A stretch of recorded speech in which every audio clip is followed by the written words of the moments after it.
Almost 3 years ago, I traveled to Eastern Europe to cover the beginning of Russia's invasion of Ukraine. My crew and I started our months-long assignment in countries that were neighboring Ukraine, including Poland. I went from border town to border town, train station to train station, meeting Ukrainians who had just fled their homes, not sure if or when they would ever return. I spoke with dozens of people whose stories of survival and hope I'll never forget. When I was in Warsaw in March of 2022, I met a young girl whose story has stuck with me over the years. Anastasia Shpot, Nastya for short, was 15 years old at the time. She and her family were forced to flee their eastern Ukrainian hometown of Pershotravensk, except for their father, a military chaplain who stayed behind to fight for their country. Nastya, who was getting used to her new identity as a refugee, was volunteering in Warsaw to help other Ukrainian refugees get settled. On camera, she smiled, telling us of her dreams of returning to her home and maybe someday attending college in the United States. But she was scared for her country, and particularly for her father. Thank you for coming here. Thank you. And talking to us, and we will pray for your father, and I'm sure he's going to be fine. Thank you, but you are supporting us. Thank you. It's very important, not for me, it's important for my family and my friends. And we're very grateful Chabad and many volunteers who support Ukraine, because if not these people, I don't live in street or train station. So thank you. You're going to those train stations. You've been going there and helping people, giving them food. I guess that must make you feel a little better, at least. Yeah, it makes me feel better, because I know that I'm not alone and who lost everything. You're not alone. Thank you. You're not alone for sure. Thank you for being with us. Can I hug you? You'll get through this. 5 months later, 5 months of war, I spoke to Nastya again. It was August of 2022. Nastya, her sisters, and their mother reunited briefly with their father before he went back to the front lines, and they were able to return to their grandparents' home in the Donbas region. But they were right in the middle of some of the heaviest fighting. Their lives were controlled by constant air raid sirens and the fear of another attack. Just moments before I spoke to Nastya over video call, warplanes flew over her home. But her worries, of course, continued to be about her father, who'd returned to the front line. She told me what it was like being away from him and about that brief time she'd gotten to see him in person again. My dad in front line, he now in Donetsk region. I don't know, you hear about city Avdiivka? Yeah. That's a really big city right now. They're so dangerous. So my dad right now there. He called me sometimes, but they're really, really bad connection when I meet him. My dad told me he's so terrified stuff, what's going on there in front line. And I just start crying. And when I in first time meet my dad, like first time in 6 months, I'm just cry. And dad started to tell me stories how they hide and his car was destroyed. So, and thanks God, I'm really grateful God, because he saved my dad. In February of 2023, I returned to Ukraine to cover the one-year mark of the catastrophic war, and I made good on my promise to visit Nastya again, this time back home in Ukraine. I shared a traditional Ukrainian meal with the Shpot family, including Nastya's father, Victor. They shared memories and stories of the country they love. Nastya, who was then 16 years old, reflected on the previous year and how war had forever altered her childhood. It's like war changed everything. Like, your minds. I grew up in just one day, one night, like wake up 4 a.m. and you just grow up. And you just understand that a lot of people now not live, just exist. And people just try to survive. Even my friends, we work, we see sirens, but we just not see this as so dark as it is, because we try to enjoy life. While I was there, I also spent time with Nastya's father, Victor, who is a Ukrainian military chaplain. He introduced me to some of his fellow soldiers and explained a crucial priority for soldiers fighting for their country and for their lives. The most important thing here was to convey to the soldiers to remain human, so that in the end they would not identify with those who attacked us. When you see this senseless cruelty, when you see these atrocities, the most important thing is to help the soldiers to stay human. It is simply a miracle that Ukraine is such a nation. 4 months later, in June of 2023, we reunited with Victor Shpot, this time in the United States, Coney Island in Brooklyn, New York. A pastor by trade, Victor visited churches and communities in multiple American cities, hoping to raise money for humanitarian needs back at home and to spread the truth about what it was like on the ground in Ukraine. If you have truth, people can clearly evaluate the situation. When people see tens, hundreds, thousands of people die, they understand simply. This can be understood only by a person who knows the truth. The truth is that Ukraine did not attack. I last spoke to Nastya a year ago over video call around the 2-year mark of the war, with constant tragedy and fear surrounding Ukrainians at all times. This is what she chose to focus on. Are you still optimistic? Yes, sometimes not, because I see all of that that's happened, and I'm trying to be the most positive and optimistic person, and I feel that because all of our family feel that, and I'm trying to be the most positive person. Nastya joins me now. She has just made it back to Ukraine. And Nastya, we're going to talk about the last 3 years, but I know right now you're less than 24 hours into being reunited with your dad, and I know that makes you very happy.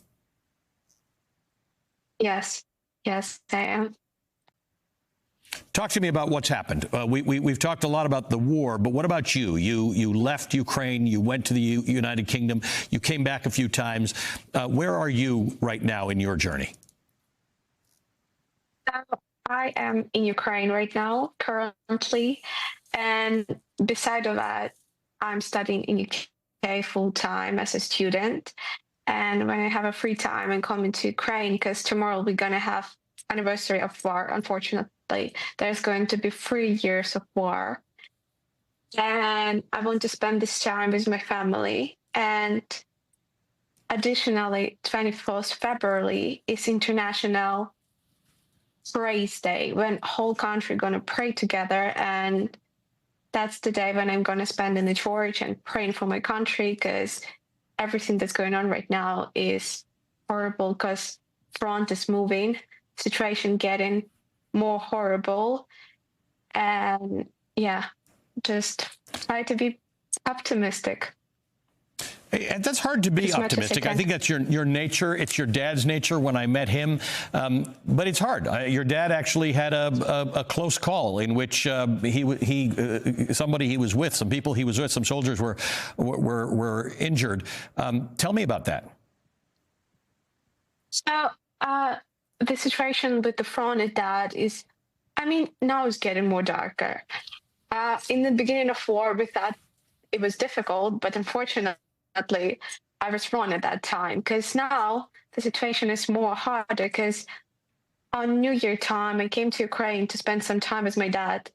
And because that happened, that my dad sometimes stay in my town, because the front is basically 25 minutes in the car.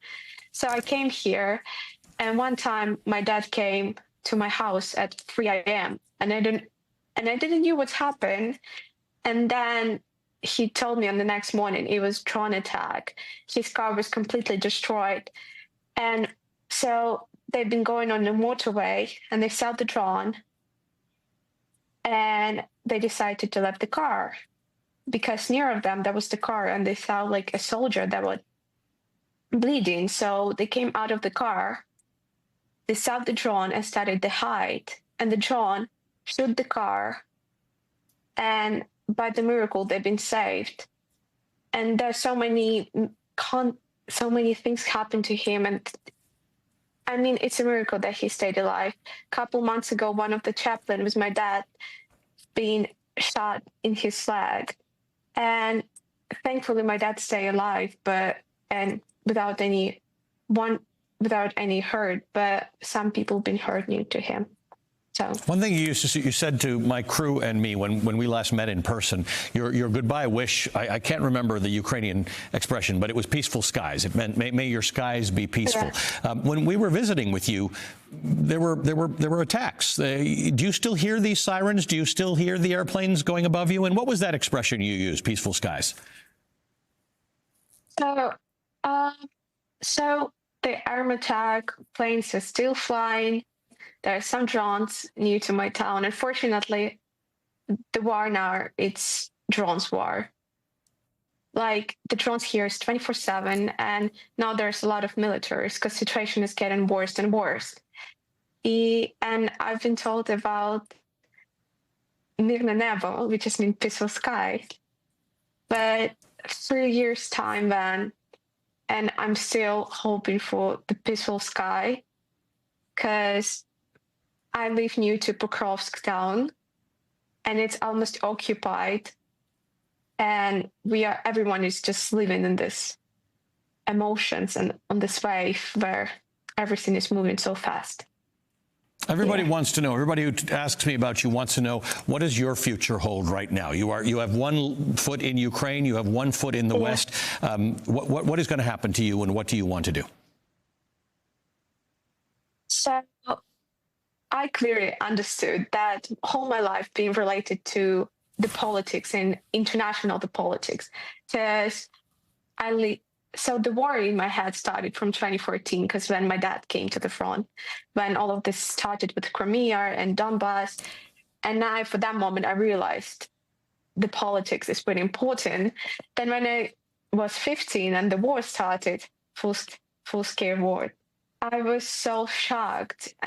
And in my childhood head, it was like, wow, it's something impossible for that time for me. So I quickly realized that my country needs people like me. And I decided I want to do international relations and politics. And I'm trying to be full-time student as much hard as I can to get a degree and then to help my country, because my country needs educated people, because now the education system in Ukraine has got worse because of the war and everything is online. So I wanted to be in university full time and then to get a degree in the West, and I can help my country. Nastya, please give my love to your family. Give everybody individually a hug from me, and an extra tight one for your father to keep him safe. Good to see you again. Thank you for being with us, Nastya. We'll continue to stay in touch. Nastya Shpot is a former Ukrainian refugee. She is a great friend of our show. Thank you so much. Thank you so much for your support, and please support Ukraine, because we need you now as much as we can with all of the situations. We will meet again. Thank you so much. Nastya Shpot. Thank you.